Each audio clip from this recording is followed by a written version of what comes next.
John, what's up, man? So great to see you and have you back on the podcast. I wish we were doing this in person, but alas, here we are. I know, man. It's good to see you, dude. It's good to see you. Yeah, You everything have that going well? rugged background, man. I've got this blonde wood shelf stuff going on. Yours, you look like you're in a cabin in the middle of the A woods. It's awesome. woman, a woman definitely did that for you. I think multiple women. That's right. Okay, Yeah, well, that makes that sense. was not I me. mean, That was not look, that's not an insult because it looks pretty good. But when you have a dude do it, and when I say a dude, I'm talking about me, like on the team. It's like this is what you get. but it looks rad. It looks rad. Awesome. Good to What's see you, been man. going on, man? You got a new book coming out, Well, which I'm excited about, and obviously things are just seem to be cranking for you. yeah, it's that cranking and then falling apart at the same time, right? When you get the engine going, then the wheels fall off, and then you get the wheels back on, and then the transmission goes sideways. And so it's just life running as fast as it can go, right?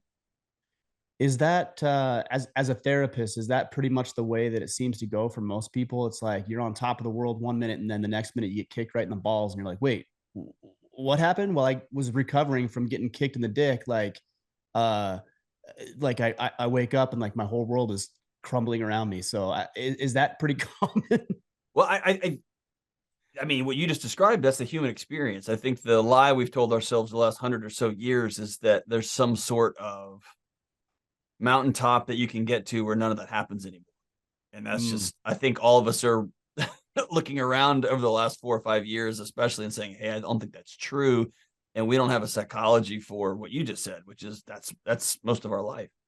And man, we're unwinding. But yeah, I think that's life, man. I think that's life. There's no such thing as there. It doesn't exist. I think part of the problem is this is probably permeated by even look, we're instigators in this, you and I. Heck yeah, Uh dude.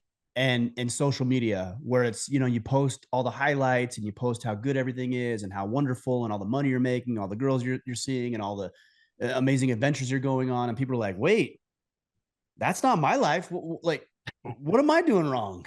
Yeah. John Dudley, the great bow hunter, um, he did something yesterday that I've never seen somebody do, and it was incredible. He laid in a field for 12 hours. He glassed a muley, and he laid in a field for 12 hours, and he kept coming back to say, I'm still sitting here covered in mosquito bites and I'm hot. And then he went to the next one, and then he went to the next one, and there was 4 or 5 different things that he rolled out, and it was just him sitting there getting eaten by bugs. And I thought, that's my hunting experience right there. Not just, it looks like Cam Hanes lands out of a plane and spots this huge 6x6 and he wins. It's like, nope, I laid in a field for 12 hours and got lucky in the dark, right? I appreciate that, because you're exactly right. We're trying to live up to this curated nonsense that I participate in like everybody else does. And it's, it's really boring. Parenthood. It's so freaking boring. Just kicking a soccer ball with a 7-year-old that can't kick it back to you. It's the worst. And that's fatherhood. Or when your kid's like, hey, let's go wash the car. You got to come with me. I know it's going to take an hour longer. It's the worst. I could wash this car and be out of here and back at my house. But my son needs to learn how this works, how to put the quarters in, how to do this right. That's parenthood, man. And yeah, we don't tell that story at all. Yeah, that is the truth. I'm glad you're talking about Dudley and Cam Hanes. And let's not discredit Cam Hanes because the amount of work that guy Oh, dude's puts in, amazing. No, he's it's amazing. incredible. We Yeah. just don't see it as much as we might see getting torn alive by, mosquitoes sitting in the field for 12 hours. You said Right. that's your experience. That's not my experience. About 45 minutes into it, I'm like, I'm hungry. And I leave and go grab something to eat. I quit. This is awful. Yeah, yeah. Exactly. Even last year, my son looked at me and he's like, Dad, you just need to go for a walk. And when your 12-year-old boy in the woods is telling you to chill out, then yeah, that's 100% me. We're gonna get you on a hunt one of these days, man. I know I invited you. I can't remember which Yeah, one it was on, but you couldn't make it. But we're gonna get you out one of these days. I'm excited to do that. It's gonna be fun. It'll be fun. I'm really curious about with your new book, and I've gone through it. I've got the advanced reader's version here. Um, I like where you started because anxiety. There's a lot of words that I think get tossed around in a relatively soft society in which we live, like anxiety. It's like, okay, well, hold on a second. Like, are you anxious? Is there something really wrong here, or is it just you got a little worry about what happened yesterday or what might happen tomorrow?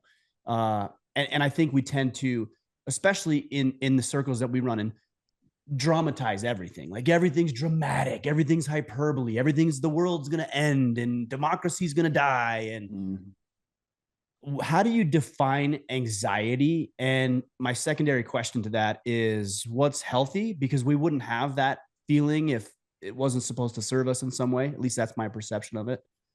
And what's unhealthy? And where is that line?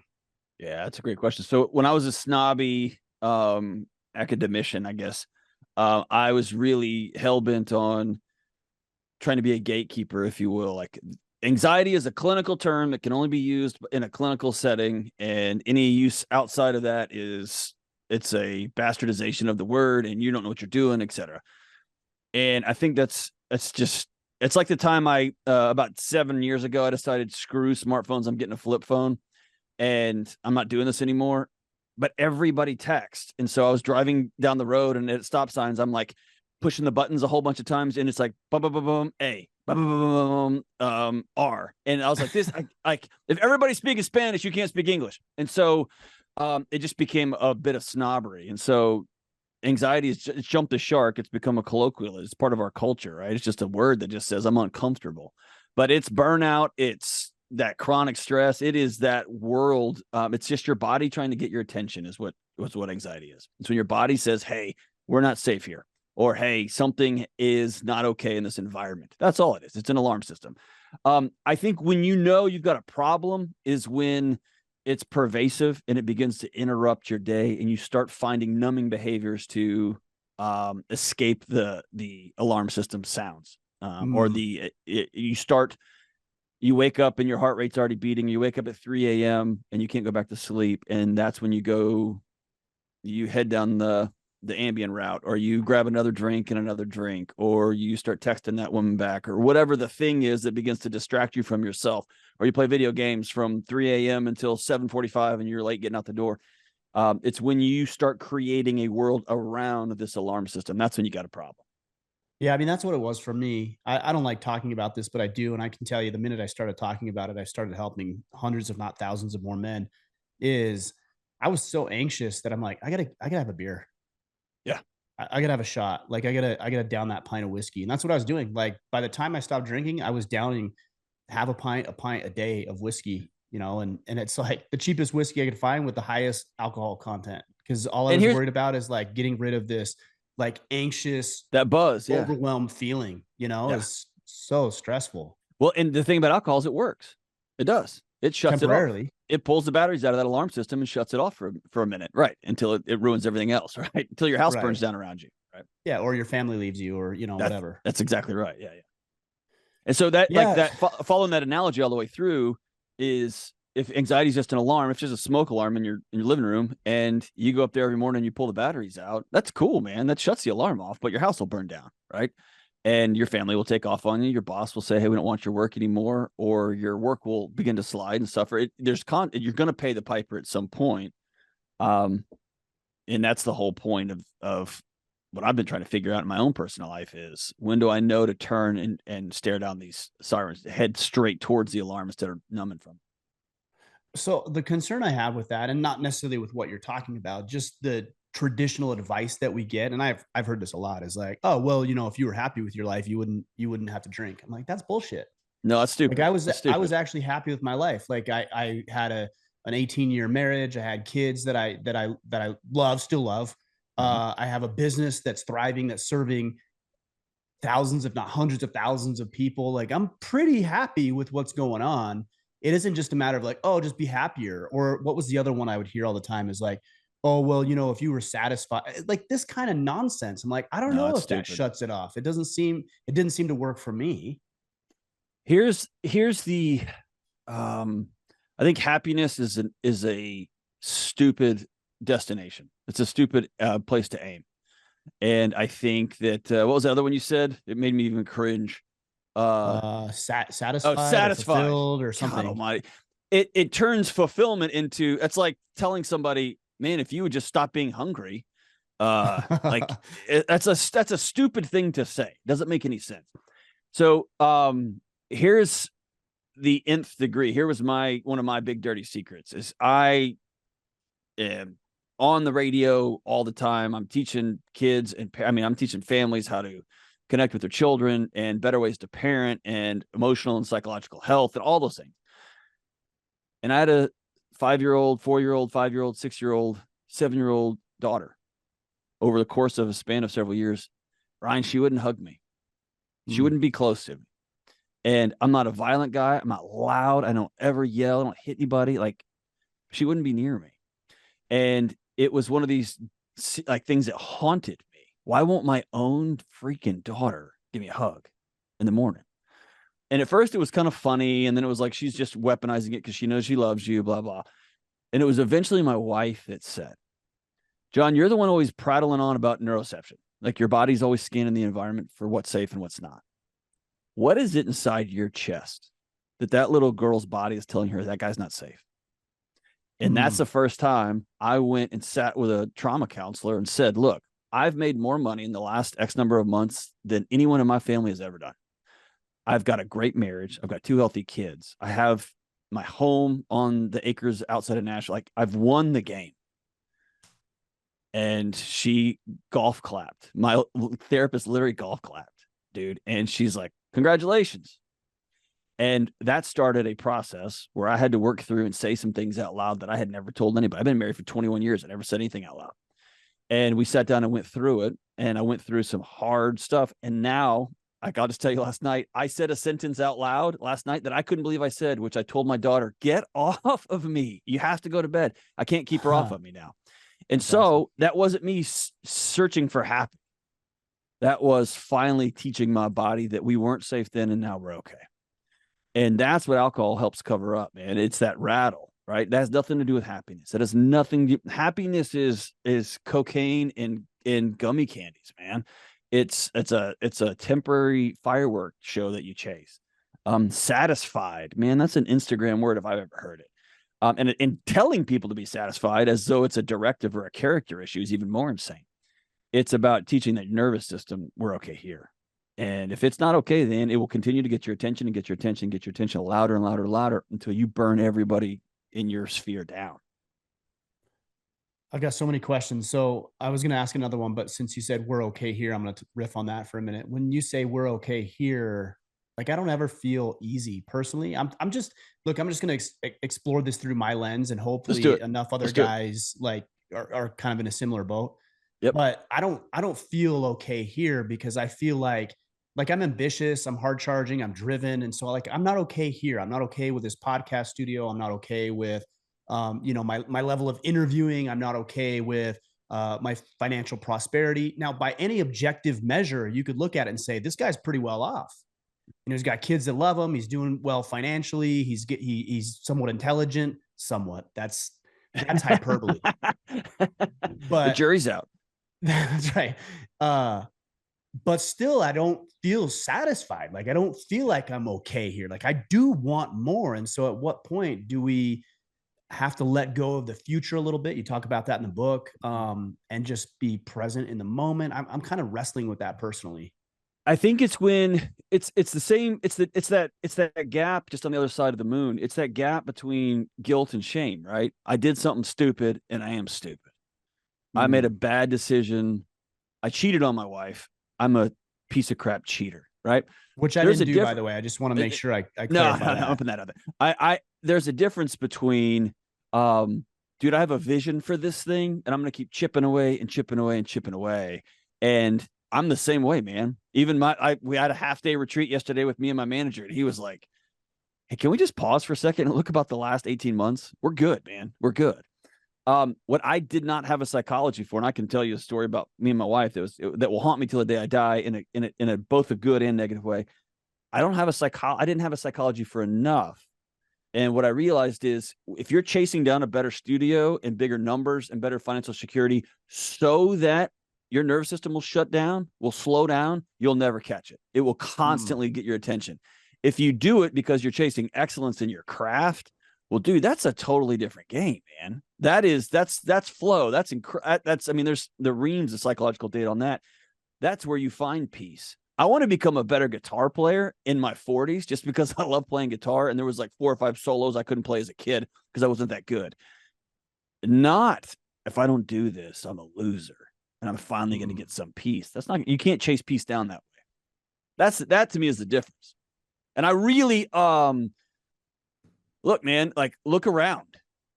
If we all just cash out and stop being ambitious, like my kids need some people with some serious ambition to come up and start solving some of these challenges. Definitely. So it's not about not being ambitious. It's about knowing when you get there, your dad's not going to call you until he's proud of you. It's not going to come. And your mom's chaos was not about you. It never was. And there's not a dollar amount you can earn that it's going to make that 9-year-old version of yourself okay. And that gets into the woo-woo stuff, and it's not cool to talk about. And we want to flex and move through it. I'm just simply telling you the nervous system data, man. Your nervous system will get your attention and get your attention. One thing I really admire about Cam Hanes, and it was almost a throwaway line in his most recent book. And I remember sitting back reading that, and I said, there it is. And he said, this life I have chosen ends prematurely. And he made a deal with the devil. Like, I will run, I will do these things, I will live this life, and I know it doesn't end. And if you watch that video they came out with that bear, that did not look like Hollywood to me. That looked like a man who had struck a deal with nature. I will go in there with a string and a stick, and if that bear kills me, that bear wins. And when I don't know if you've watched his latest video they had out, him and I haven't seen it. Oh yeah, it's the origin. I forgot that guy's name. Yeah, you're talking about Kip Fulks. There you go. Yeah. And Kip shot the bear instead of when it was hurt down in the woods. But there was a bargain he had made with nature, and that was legit. And I have to step back and say that's not the bargain I struck with nature. I want to live to see my grandkids get married. And so what kind of life can I reverse engineer that way? And that's okay. That's all right. But I think we have to recognize, man, we got to pay the piper if you try to outrun your nervous system. Give yourself peace. It's called Once We Were Wolves is the name of it. It's an outstanding. Is it? Yeah, I love it. I know both of those guys. I know Kip really well. I know Cam not quite as well, but these guys are phenomenal guys. And Kip's sitting there saying, I love my friend. I'm not going to watch my friend get eaten by a bear in front of me. But you watch a man who has said, I made a deal with nature. And that's not how that deal is supposed to end. And it was like it's like a buddy pulling somebody out of a bar. Like, that guy said something about my wife, he's got to die. And your buddy's like, no, we're not letting you fight today. And so, I mean, but again, it's a deal. And that's not the deal that I think most people want to make. Do you have to make that kind of deal to be somewhat successful, though? Because look, I mean, I've interviewed, I was looking yesterday, I think it's almost 500 successful people. I'm talking Kip Fulks, Cam Hanes, John Dudley, you, Dave Ramsey, like anybody in our circle, I've interviewed them. And a lot of these guys have a chip on their shoulder. I'm telling you, they're coming with they're turning some negative energy into some really positive results, but also I've noticed there's a cost to it. There's always a cost. There is. And I think I think the illusion we were talking about earlier, I think the ecosystem we've set up with social media is you don't get the other side of that. Right. So here you don't get the counterweight. You don't get the cost. You just see the cool, shiny car. You don't see the monthly payment that comes in every month on our lives. Right.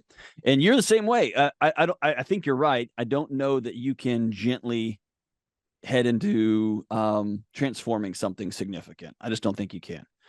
I've also continued to watch folks who make it completely burn. Like they thought that I was going to cross some kind of finish line.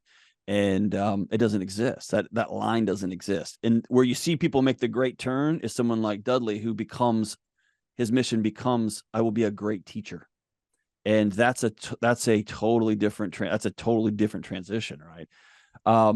Or the great jiu-jitsu guys, the players who turn into great teachers instead. But you're right. I think you have to have a chip on your shoulder. Here's what happened in my house. Here's me just being honest as I can. I told this in one other place, and I'll tell it here. So we had, like, you and I have talked privately. Like, I wrote a book last year, went to work for Dave Ramsey a couple years ago, and everything in my life is just kind of blown up in a wild way. And there was 2 speaking gigs that I really wanted that were going to be high dollar speaking gigs. And the best thing I do, bar none, in this little media world that we live in is on stage, on public, in public forum. And so I'm downstairs. I was finishing draft 1 of the book you've got on your desk. And my manager calls over the Christmas break, and I'm working out in our little in my family gym down the basement. And he says, "Hey, you know those 2 gigs, man? I got some tough news." And I was like, "What is it?" And he goes, "I only got the one." And I start cheering. I'm like, "We got it." And then he goes, "Oh yeah, and I got the other one too." And so I'm cheering. I think I got the other one. I'm in my basement screaming, dude. I'm like, "Yeah, this is a significant shift for me. A poor kid who grew up a cop's kid and then a minister's kid in Houston. This is a big deal."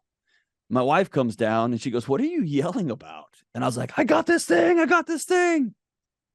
And she said, normally her move is she retreats. Whenever we get cross, her impulse is to pull away a little bit. She's very thoughtful and likes to make sure she's doesn't speak out of emotion. And this time she didn't do that. She stepped into me. She said this. She said, she put her hands like in a circle. She put her fingers and her thumbs together, and she said, "The pie chart that is our life. The pie chart that is how much I love you. That piece of pie that is how much money you make is full."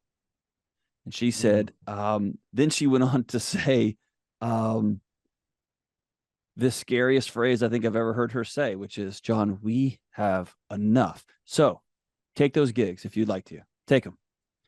But do not dilute yourself. Do not, what was the word she used? Don't lie to yourself and say this is for me and the kids and for your family. This is for your ego." And then she said it again. "We have enough. And I'm tired of watching my husband die right in front of me."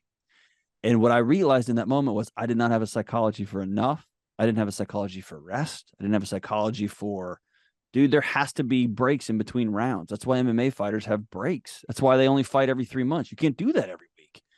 And hard charging lunatics like us, man, we just go and go and go and go and go. And eventually your body goes, "All right, dude, we're out. We're out." And so I've had it. That's been my path, is to, what does enough look like? Because I'm going to burn this whole thing to the ground. What does rest look like? What does restoration look like? What does being present in my house look like? So that I can go rappel off the edge and do some super ambitious, super go get them kind of things. It's both and. So if you're not, let's just take that example. If you're like, okay, this makes sense. And, maybe I won't pursue the professional route as heavily because it's coming at the expense or cost of my family. Like a man like you and a man like me and men who are listening, we're not, even if we embrace that idea, like we're not going to sit on our hands and like do nothing. And I don't know, like retire out on the golf course and maybe like sip Mai Tais on the beach. Like that sounds like, Well, that and I sounds think horrible. So what do we do? But instead? you're giving the count. I mean, I'm glad you asked that, because that's always the counter argument. Oh, so we just do nothing. I don't think so at all. Like when the bell dings between rounds, Mike Tyson's not like, "What, am I supposed to go over here and just sit down and do nothing?" And his trainer will say, "Yes, give your body a second," so that you can go back out there and knock that dude's head off. And so what I didn't have was any sort of, how fast and how far are we going to go? I got in the car and just hit the gas as hard as we could. And I kept getting green light after green light after green light. And suddenly I'm driving 200 miles an hour and I can't control that car. And I think what my wife was saying, because I ended up taking the speaking gigs, and we ended up with a great year. And we've been able to sit down and say, okay, what's the aim here? Let's decide where we're going. In some seasons, we have to drive 200 miles an hour. That's cool. The whole family will prep for those moments. But most of the time, can we drive 115, which is still 35 miles an hour over the speed limit? And it's like, yeah, absolutely. When we have to go 200, cool. Can we have a couple of weeks a year when we drive 10, when we just take the wheels? Absolutely. So I think it is less about stopping. I think it's more about knowing you cannot fight every day with 14 rounds with no breaks in between them, because eventually you burn yourself out. And I think you see great people over time, they make the caustic error because they didn't slow down. They end up buying the business that ends up sending them bankrupt. They build that one extra building. They have that one affair. They push themselves one step past. And if they had just slowed down a little bit, listened to a group of men in their lives, if they had just had some sort of, why are we going 200 miles an hour? Where are we headed with this thing? Then I think the whole machine has a longer trajectory. I think a simple, like a good way to look at it is, if you look at, I think it's Japan that has the 1,000-year, and I don't know if they still have this, but the 1,000-year business plan. Like, we want to make sure this thing is going. And then in the United States, we have the quarterly eval. We will fire thousands of people from our company to hit that one number every 4 months. We will bend things, like cheat things, correct things, postpone things, spin off side companies to hide debt, so that we hit that number every couple of months. That's an insane way to live. That's a 200 miles an hour for no reason other than to get that check mark, instead of saying, okay, what do we want to be doing in 1,000 years? And that's just the move. Well, look, so to play devil's advocate a little bit on that, because I hear people say that, like, oh, Japan has this and Sweden has this and Switzerland has that. I'm like, well, great for Switzerland and great for Japan, but take a look at our GDP and and take a look at the prosperity and take a look at the abundance and take a look at all these metrics. You want to measure on all the metrics? You tell me which plan is best. Now take that to a personal level. My question is it better to go 150 miles an hour 10, 11 months out of the year and then scale back down to 20 or 30? Or is it best to just to go always 80 miles an hour and go the speed limit? I think it depends on the race you're running. If you're running a 200-meter dash, you better go all out. If you're running a marathon, you better slow down. My son is a middle schooler, and he's on the cross-country team. And the last meet, I just started laughing, man. The gun went off, and that one kid just starts hauling ass, man. He's always that kid. Every race. And then about 600 meters in, he's walking, right? And I think on a long enough timeline, I hope that's not our time horizon, but we're burning through a lot of energy quick to get to the next curve, to get to the next curve, to get to the next curve. And I think it's, as Simon Sinek says, if you realize, oh, that curve never stops coming, when do you settle in? I think what you've drawn is an either or that doesn't have to exist. I think 80 is awesome. And then you got to do 250. And you got to hit it hard, and you're going to have to hit it harder and for a longer period of time than you think. And for guys like me, my buddy here in town, Ian, told me one day, he said, if busyness is your drug, rest will feel like stress. And so for me, like that 10 miles an hour, that 60 seconds between rounds, dude, I hate every second of it. Yeah. And I have to know that's the only way I get to the next round. So I think it's both and. It's the barbell, right? If busyness is your drug, rest will what? Rest will feel like stress. Feel like stress. That's how it feels to me. Yeah. Holy cow. If busyness is what you snort off the counter to keep you from feeling, I'm not enough. I'm not the dad I need to be. I can't believe this just happened in my life. My podcast studio isn't what it needs to be. Whatever the thing is. If busyness is how spinning the wheels all the time is how you numb that out, then when you do pause, you will feel like such a failure, such a loser. Those voices will be so freaking loud telling you how lame you are. I'm intrigued by this phrase that everybody's heard, which is to, work hard, play hard. And I'm intrigued by it because to me, I wonder if you could play as hard as you work. I wonder if you could, like we think about it with our family. It's like, I wonder if you could father as hard as you work. And that might take a guy like me or somebody who's a hard charger, high achiever, and take this leisure or this rest time or this family time and apply the same principles of work ethic and dedication and focus and relentlessness towards resting, recovering, being engaged with your family, building Lego with your kids, going to the park, which is miserable to me, by the way. It's the worst, man. It's the worst. Or the beach. I don't want to sit on the beach. I always bring a shovel to the beach because I got to dig a hole or something. I'll bring a fishing pole. I got to do something. There you go. Same concept. Yeah. So like, what do you think about that? I don't believe in the bifurcation. I am running a great scam right now. I play every day at work.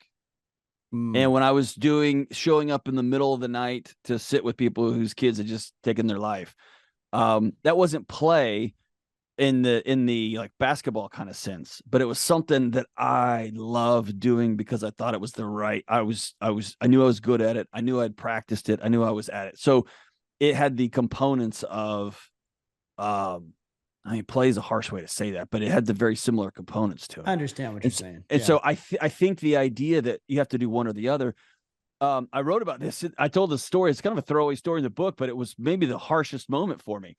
I live out in just outside of Nashville, and it gets real rural real quick out here in Tennessee. And dude, I'm with this guy. He's my son's little league coach. He's an amazing coach. His name's David.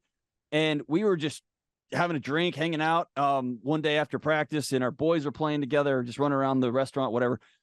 And I said, what do you do? And he is the assistant director for technology at a local middle school. Maybe he's at a high school now. I said, awesome. And I was like, okay, so, and he's a veteran. I was like, okay, so you've got all this leadership, all this training. What's next? Like, are you going to become like the head IT guy or the chief information officer? And he looked at me kind of funny. And he said words that I had never heard. He said, Delony, I'm in my dream job. And I was like, what? And he said, I get to help teachers every single day fix their technology problems so that they can teach these kids. These kids got to learn how to do this. And I was like, what? And my first thought was probably like yours. Oh, you're just going to quit? You're just going to park it? Yeah. And it was, no, dude, I'm doing exactly what I was put on earth to do. I'm not going to park it for 1 second. I'm going to keep learning how to get better at technology. I'm going to keep learning how to be better at communicator. I'm going to help these teachers learn a little bit better. And I'm not going to make a bunch of money. So I'm going to have to be okay with a Corolla life or a Camry life. The idea that I'm going to be a suburban guy is never going to happen. I'm never going to afford a $100,000 car. Totally at peace with that. And I realized, oh, I'm the one who's not well. Because as soon as I get the Suburban, I'm like, all right, when do we get the Raptor? And after you get the Raptor, it's like, all right, when can I? And it doesn't stop because I'm using achievement as a drug, man. And so parking it feels like failure. Parking it feels like you're a loser. And so I think the idea that I have to either play or I have to either work. You've been around those guys over at Origin that are just like smiling while they're like, what are you guys doing? Right. Yeah. Because they're playing a bigger role in the world and they know it. And it's as much play for them as it is work. And so I think when it comes to parenting, dude, we have to make peace with parenting is very, very boring. It's very boring day in and day out.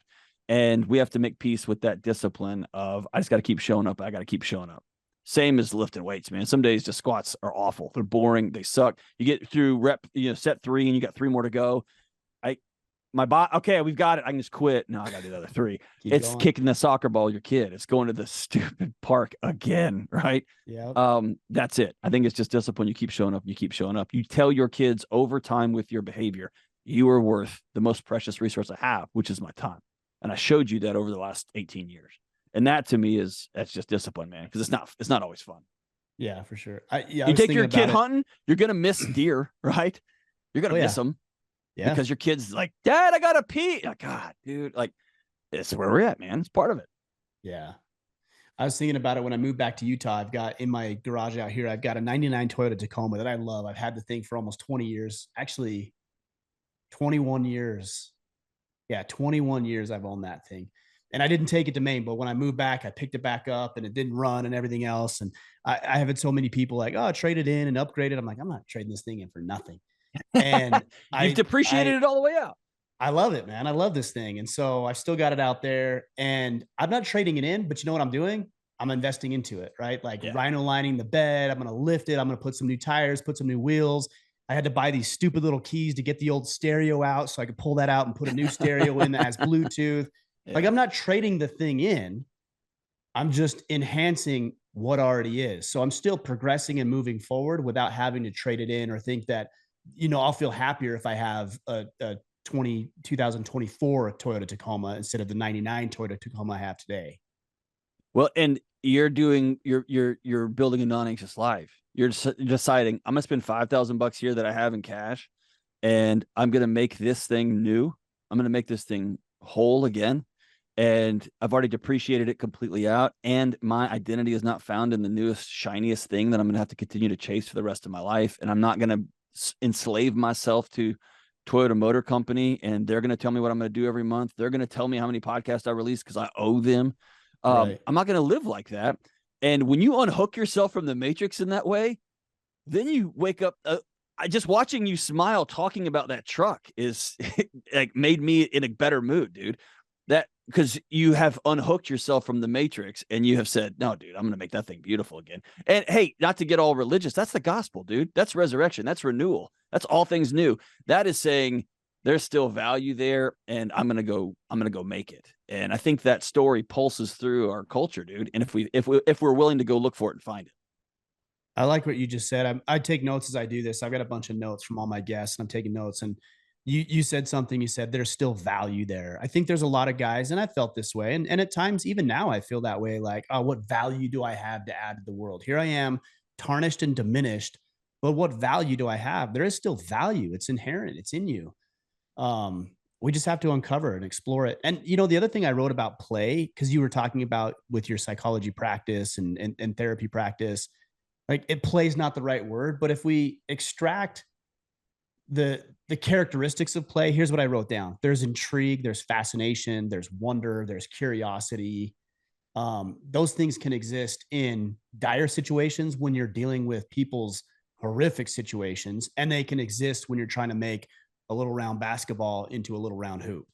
Right. And there's really sucky parts. I hated having to drive all the way back to the precinct with the police department I was working for and fill out the paperwork. I hated that part, but it had to be done. And I also, and if you're a professional athlete, there are parts of that job that are miserable, that you hate, right? So I think the division is just a false one. I think it's a false one. Often it's what we bring. And by the way, value, dude, you take an average man and you ask him this question: what are you worth? The fact that we answer that with a number tells us how sick we are. What are you worth?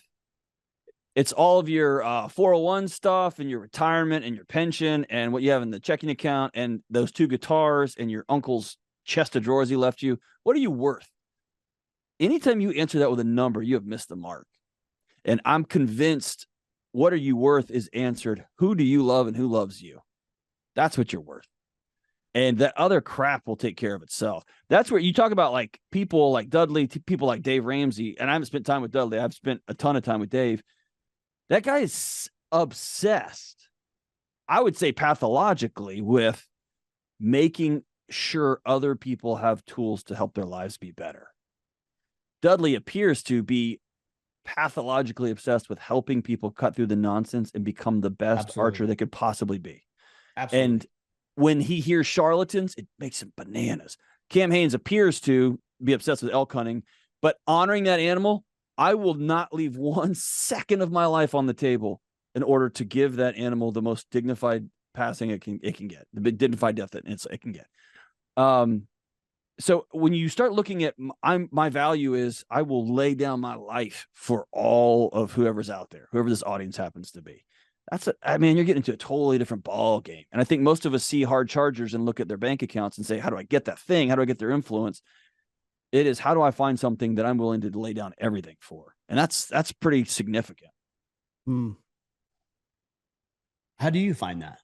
I mean, I feel like just from the outside looking in, it seems like you found that path. I feel like I found that path. Even on the bad days, I'm like, there's days I'm like, I don't want to do this. I'm done. Of course. Like, I don't have any value to add. Like, I don't know what else I'm doing. Like, people just need to figure it out. I'm done. And then, 30 seconds later, I'm like, no, I'm not. I'm not done. Like, there's so much. What are you talking about? So I feel like I found that. But how do men who are struggling in that department find that for themselves? I honestly don't know, other than show up. My dad, I think I told you, he was a homicide guy and he worked SWAT. And I remember the first time I went into a situation and had to tell a mom that her son had died by suicide in the next room over. And dude, he had painted that room with his brains, right? And my job was to not let her in that room. Like, you cannot go, that cannot be the last picture you have of your kid. And we need to have this conversation here. Oh, actually, this is the one in this is not that one. This is in the shower. And here's where this was heartbreaking. That young man went through so much work to make sure that the scene would be as clean as humanly possible for the people who had to come after. And it made me like, if he had just been able to see the care with which he had for those in his life, if he had been able to see that he was worthy of that care too, that they loved him that much also. But I remember calling my dad, who had, was a homicide. He'd been in so many places. And I remember telling him it was late. And I said, Dad, I saw this and this. And his first response is, you're not supposed to see that. And I said, I know, but that's what I signed up for. And I said, what am I supposed to do when the greatest gift I have, when my number one talent is giving people really hard news in a graceful way? And he got kind of quiet, and he said, in his Texas cop stoic way, he said, be really grateful you found your thing, because most people never do. And then he said, and make sure you do it really, really well. And so I think for me, I kept showing up in situations and showing up and showing up and showing up. And so if you're trying to find your purpose, keep showing up, man. Keep volunteering and keep following your nose, not what everyone tells you should be doing, but I want to do this and I kind of like this. And what are you good at? And what do people make you practice? And I think you keep showing up and showing up and showing up. And eventually you realize I am the best assistant manager there is. I'm not ever going to be the manager. I don't ever want to talk to the super fired up, angry person. But when that person gets done, I can help out. Whatever the thing is you find, man. It keeps showing, but I don't know another way. You can't will yourself. You can't manifest that bullcrap, whatever nonsense. You can't Instagram your way. I think you have to show up in person. Keep showing up. Keep showing up. I like that. Be the best at what you're currently doing. The only other thing I would think is make sure you explore curiosities, because a lot of times people won't. Like, they'll be interested in something.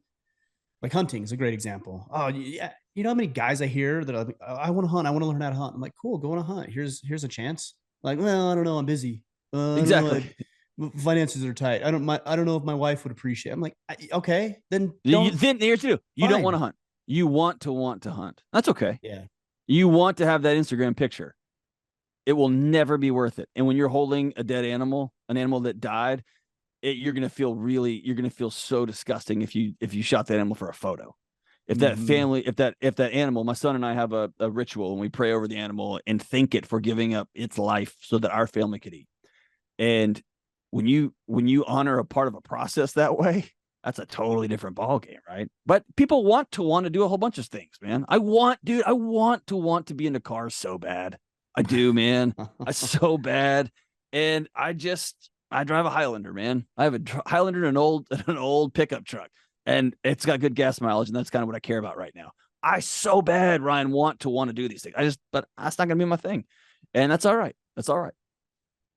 I felt that way about the guitar. I'm like, I want to be like about the guitar. I've got a guitar out there. I think I picked it up 3 months ago. I'm like, why did I don't need to do this. Like, I don't have to do this, but I found myself falling into that trap because I think there's a danger in the self-development, self-help space, because guys will listen to people like you. They'll listen to people like me. They'll hear what you're into. They'll hear what I'm into. And they're like, oh, well, then I must have to do that thing. Guys, like, you don't have to do my thing. Like, if you want to pursue it, chase it, check it out, whatever. Like, but find your own thing. Like cooking. People tell me all the time, I love cooking. You should do cooking because of this and that. And I'm like, I don't enjoy cooking. They're like, because you're doing it wrong. No, I'm not doing it wrong. It's because I don't enjoy it. I don't like it. There's nothing you could tell me that's like, well, if you had the right tools and you cooked this way and you had this certain thing. No, I don't like it. And I've become okay with that. And that's the magic. I'm okay with it. I also think this. I think curiosity, I think, is one of the most important, underrated mindsets we can have. Just being curious about stuff. Why do I want to do this particular thing in bed? Why all of a sudden am I angry about this thing that this guy just cut me off or whatever? Being real curious, I think, is an extraordinary mindset for going through life. There's this Japanese minimalist, last name Sasaki. And he talks about, then it's kind of woo-woo, but it pissed me off how right it was. He says that every inanimate object in your home is always having a conversation with you, whether you know it or not. And I was like, that's the stupidest thing I ever heard.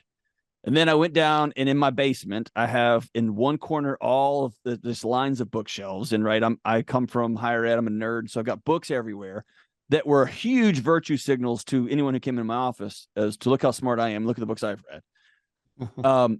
And I've got my hunting gear, my guitars on another wall. And then I got like a air hockey table, a real cheap air hockey table I bought for me and my son. And I just sat in the basement real quiet. And dude, it was this, as though a chorus erupted. These books are like, are you just going to stay stupid forever? Are you just going to continue to lie to people? You haven't read half of these. Are you going to keep them in the house? And then my hunting stuff was like, are you just not going to shoot the bow anymore? Is that what we're doing here? You're going to be just that guy who just sits in a lawn chair and shoots a deer from 600 yards away because you can? Is that what we're doing? And then the guitars are like, remember we were cool? Remember that? Remember when your wife liked you? And I mean, it just went on and on. And so I have to do the work of one or two things. You got the guitar. I'm going to try this. And you're like, yeah, I don't like the guitar. I think there is something to be said for moving that guitar onto its new place and taking it out of your environment, because there is a correlation between clutter. There's a correlation between stuff and an anxious mind that's always toggling back and forth between the stuff I should be doing and I could be doing and I need to be doing. And there's something to be said for, dude, I hate cooking. I don't like cooking. I'm out, right? I'm not going to be a cook. And I'm the same way. I would love to be a Traeger guy. I'm not. It frustrates me. I ruin a great backstrap and I get so mad. It's just, I'm not good at it. And and not only am I not good at it, I don't want to invest the time it would take to be good at it. Yeah. And I'm at peace with that. That's cool. My wife is awesome. And does that make me a little more fragile? Yeah, it does. But that's cool. My wife knows that she's a better cook than me, and I'm cool with that. So I think it's just making peace with it. But then the next step is I'm going to get that stuff out of my environment and move on with I'm going to make peace with it. And for me, that war right now is those books. There's a season coming when I'm going to have to declutter those books and start telling myself the truth and clear my environment out. All right, man. I'm going to send you a text with a picture when I remove that guitar. I kind of want to give it to somebody else who would use it, but I also kind of want to smash it at the same time. So I'm deciding which route to go right now. But when I send that, I better get a picture from you that says you've decluttered your I'll have a box of books. I'll do it. I was thinking about it when you were talking about we were talking about the cooking and the Traeger and everything else. And I broke down actually this morning and I jumped on a couple of different sites that offer like pre-foods things. Like they'll send you all the ingredients that you need. And I'm like, this is cheating. And then at the same time, like, this is not cheating. Like, I don't want to do that. I don't want to go to the grocery store. I don't want to find what spices and how much goes into what thing. Like, all it does is it allows me to focus on my kids more and things I enjoy. It allows me to focus on the work. It allows me to focus on the things that I want to focus on. It's not cheating. It's a tool. It's a resource. Let's use it to the best of our ability. I think that word you just used, if we can stop all of the posturing, like that's not ancestral, dude, it's a tool. It is a tool. And I'm super glad that I've got my fancy knife now and I don't have to break down a deer with a rock. I'm really glad about that. It's a tool. And in your case, I'm a new single dad trying to figure this out. I'm super glad I live in a sliver of history where they will drop food off at my front door. That's rad. Yeah. Let's honor that and move on with our freaking days and stop judging each other over like, oh, how did you do? Man? And my wife, here's the deal. She grows her own stuff and then she makes her own rubs and spices and stuff. That's awesome too. That is awesome. And we can also say, how cool is it that she lives in a sliver of history when she's got enough gap space in her time that she can follow this gardening thing down a rabbit hole, and her husband didn't die in war and she's not a single mom trying to work 3 jobs so let's all just be grateful and shut up and quit bagging on each other and be grateful that we live in this little sliver of history, and let's go do right by those things, not use them to excess so that we can Netflix ourselves to death. I hear that with the hunting stuff. People are like, oh, well, you'll use this rifle or use this compound bow. And I ask, this is what I ask. Like, where'd you get your meat? Like at the grocery store? I'm like, cool. Then the grocery store is your tool. My tool is this. Let's not critique each other. Yeah, like, I like the grocery store. It's pretty cool that I don't need to grow carrots and then like wash them off and like wait months for them to grow to the right thing. Like, it's pretty cool. I can walk in and I'm like, you know what? I need 17 burgers to feed my sons and their friends today. Like, I don't want to give them my moose meat. I'm going to give them some cheap burger to eat. Like, that's pretty cool. And that's a tool that I'm going to use. And that's it. It's nothing more or less than that. Or that your son comes home and says, Dad, I want to have community. And you don't have to go butcher a family cow in order to make that happen. Right. Yeah. You can say cool. Yeah. Exactly. I think it's just, there's just some gratitude. And that just comes back from man, if I could look at my neighbor and they pull in with a new car and my first thought is, dude, yes, they are doing it, instead of that's bullcrap. Man, if you can flip that switch, dude, that is a powerful way to live your life. One thing that you've said a couple of times, I'm really curious because it was an interesting way to say it, is you said, I didn't have a psychology for ... Like, I don't have a psychology for this. I don't have a psychology for that. What do you mean by that? So there's some pretty remarkable neuroscience studies, and I don't get too dorky, but essentially your brain develops a map for safe, warm, caring relationships to your parents. And I'll just say mom and dad. And that's just, I know I'm overgeneralizing and everybody's life is different, but let's just go with that. When you make friends, or you have a football coach, or you find somebody that you're romantically interested in, your brain uses that same highway for, this is what relationship is. This is what safety is. This is what love and warmth feels like. That's why childhood trauma is so bad and ricochets through your through your life so long, because your body's like, hey, we remember this. This got us hurt. We got to come up with some numbing and protective strategies over here. 15 years into your marriage, right? Whatever the thing is. And so similarly, if achievement was how you were given a nod from your dad, if you were only welcome in this home if the report card looks a certain way, then that becomes not, we make it into like, oh, you're so weak, dude, suck it. It becomes your nervous system. So that when you are 36 and you have a day off, your body literally doesn't know what to do, because it's not safe anymore. Because the only thing that it knows is safe is get your ass on the grindstone and get going. And so I think we turn all this stuff into weakness and cowardice and whatever. No, dude, it's your body over years trying to keep you safe. And so when I say I don't have a psychology, when my wife said we have enough, that was not her saying stop working. That was not her saying, it was saying stop killing yourself. We're safe now.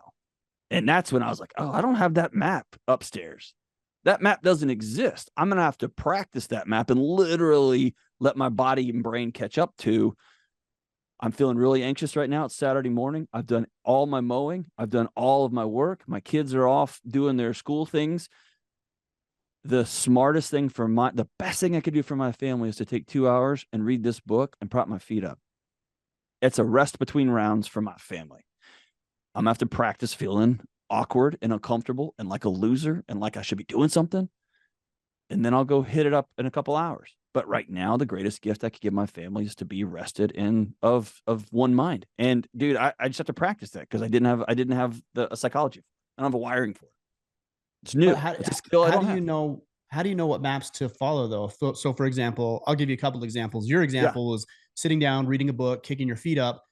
My map tells me, or my psychology, if we're using those terms interchangeably, tells me, yeah, don't do that. Like, unless you're reading this book because you're preparing for this conversation, like the rest of it is wasted and you got other shit to do. Yeah. Or another one that I've experienced, and I know a lot of guys are experiencing, is, going through a separation or a divorce. Yeah. Relationships, that's going to hurt you. Like, don't do that. And if you get far enough down the path into a relationship, all these red flags start coming up subconsciously that say, alarm, alarm, alarm, alarm. You're getting too close. You're getting too attached. This is going to hurt you. Yep. So how do you know which maps to follow? And then if you choose the right maps, how do you just force yourself to do it? No, I think this goes back to, you and I've talked about this a bunch of times. It goes back to that chief pathology of our time is we're the loneliest generation in human history, and we've created this world. You don't go, like, they don't send the SEAL team in this alley without eyes in the sky, man. You've got to have people looking for you. And we know one thing is I know one thing, when I get emotional, when I get fired up about something, or when I get hurt on something, I no longer am able to read that scenario okay in a factual way. My body goes full on. And so I have a couple of guys. So for instance, when just to use this word, which I think is just kind of eye rolly, working at this university here at Belmont in Nashville, that was my dream job. That was it. It's $1 billion college. It's debt free. It's an amazing place. And it's extraordinary. That was it. And then I met Dave Ramsey, and he said, hey, I can transform your life and you can help a whole bunch of people. And I flew home to Texas with two guys that I went to college with that were roommates. And we went out and had chips and queso and sitting over some, like a diabetics, like pre-diabetic meal. And I said, here's what I'm thinking about doing.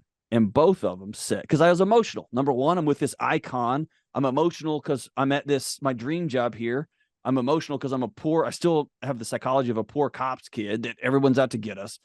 All those things were at the table, and I knew I'm going to make a gut decision. I'm not going to make it a rational one.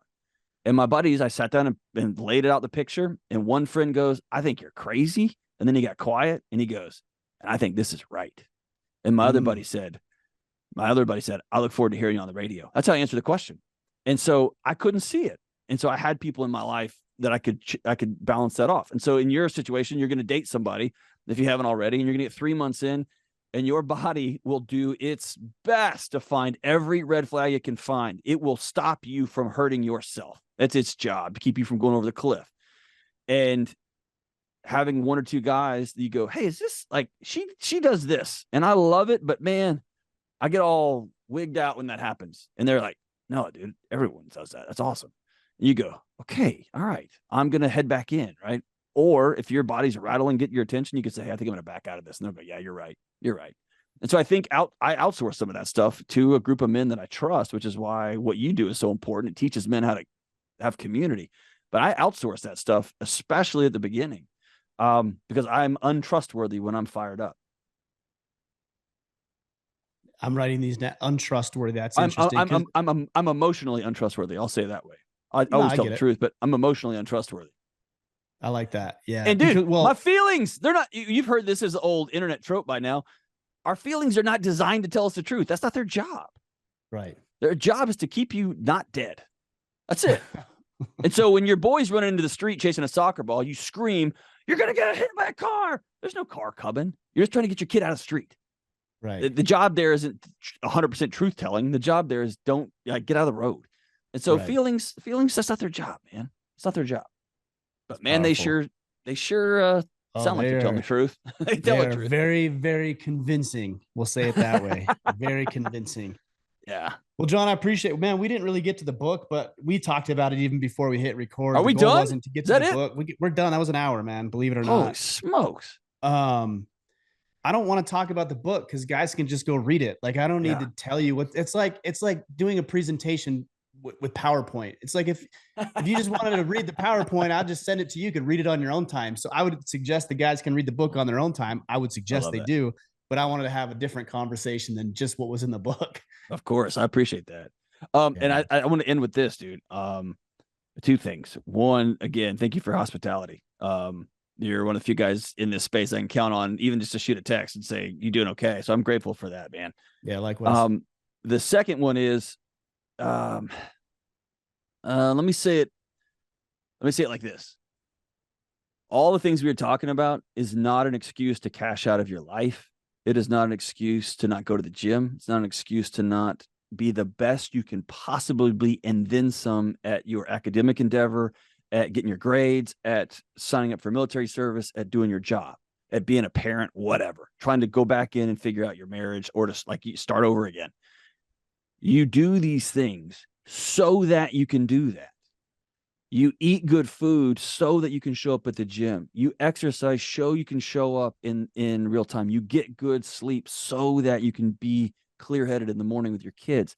Similarly, if you run around, dude, chasing finish lines that are imaginary, like dollar amounts and cars and job titles and all this crap, you chase around 6x6 bulls, you're going to miss the whole reason you were hunting in the first place. You're going to miss the whole thing.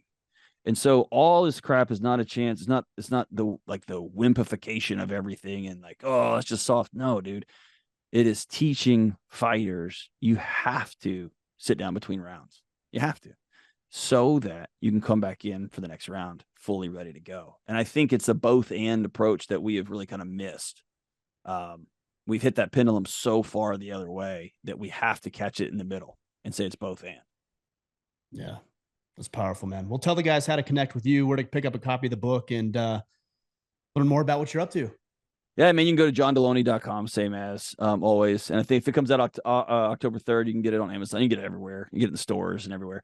And you can follow me at John Delony. And after, and only after you listen to the Mickler podcast, you can catch my show, the Dr. John Delony Show. And it's just old school people call in with mental health and marriage and parenting challenges, and we just figure it out together. Yeah, man, I love it. I'm obviously we're friends, but outside of that, being able to listen to you on Instagram or on the show and like hear things that I'd have questions about has been very, very good for me too. So, brother, I appreciate you. I'm looking forward to getting some hunting in together and getting to know each other better, and obviously just being each other corner and helping each other out. Thanks for joining me today. I appreciate that. We may have some muley tags in private land muley tags in there in Beaver, Utah, Oh, up the road from you. yeah, it's like an hour So from me. I'll So holler at you. I'll holler at you. holler at me. I'll come spot for you or break something down or just be a No, pack mule, whatever I need no, to do. dude. I'll come up and spend time with you. You've got to learn how to cook, man. So you got to get your own No, I'm not gear. doing that. I'm comfortable with not cooking. So deal with it. Excellent. Excellent. Thanks, brother. Thank you, brother. Appreciate it.